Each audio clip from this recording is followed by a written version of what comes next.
Si tu ne réussis pas en cuniculture, c'est parce que tu veux avoir beaucoup d'argent, beaucoup trop rapidement. Et tu oublies l'aspect de la connaissance, l'aspect de la formation. Prenons un exemple. Parfois, il y a des gens qui me contactent que eux, ils veulent des lapines qui sont déjà gestantes. Vous imaginez ce que ça peut créer. Dans leur calcul, ils vont acheter une lapine qui est déjà gestante. Et d'ici quelques semaines seulement, la lapine va mettre bas des lapéros qui vont vite grandir. Et eux, ils vont voir leur cheptel s'agrandir de façon extraordinaire. Mais généralement, c'est pas ce qui se passe. Laissons l'exemple, laissons le cas où vous pouvez acheter un soi-disant lapine qui est déjà en gestation alors que bon, vous allez attendre plusieurs mois. La lapine ne va jamais mettre bas. Bon, laissons ce cas-là. Prenons le cas où réellement vous achetez une lapine qui est gestante. Je vous pose la question, comment vous allez faire pour suivre la lapine pendant sa gestation? Est-ce que vous savez comment suivre une lapine pendant sa gestation? Est-ce que vous savez comment traiter une lapine lors de sa gestation pour ne pas trop la stresser, pour ne pas trop la déranger, pour ne pas que à la mise bas, il y ait des difficultés? Vous ne savez pas ça. Imaginons après la mise bas. Comment vous allez faire pour réaccoupler la lapine si vous ne maîtrisez aucun aspect concernant l'accouplement des lapines?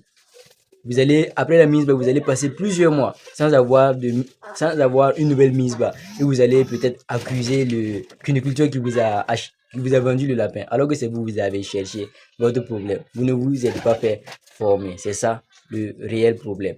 Si tu veux avoir beaucoup d'argent très rapidement en cuniculture, tu vas te retrouver dans des problèmes que tu n'auras jamais la solution. Alors que si tu te fais former, tu vas savoir que ce n'est même pas tous les lapins qu'on utilise pour la reproduction. Les lapins reproducteurs, on les choisit dès qu'ils ont entre 2 mois et 3 mois.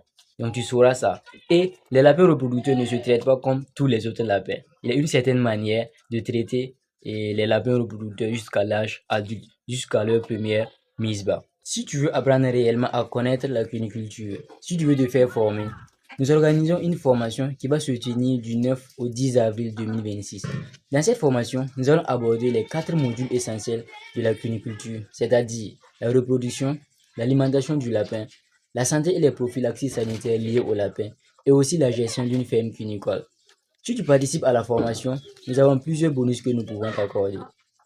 Les participants de la formation auront un mois de suivi personnalisé, c'est-à-dire que nous allons suivre leur parcours et cunicole pendant un mois pour répondre à toutes les questions possibles. Et aussi, vous avez droit à une attestation et aussi un support document que vous pouvez consulter à tout moment. Donc, si tu veux réserver ta place, n'hésite pas à nous contacter sur WhatsApp, sur ce numéro, le 77 27 08 64 pour réserver ta place. Parce que le nombre de places sont vraiment limité. Nous avons besoin que de 15 personnes. Alors, ne rate pas ta chance.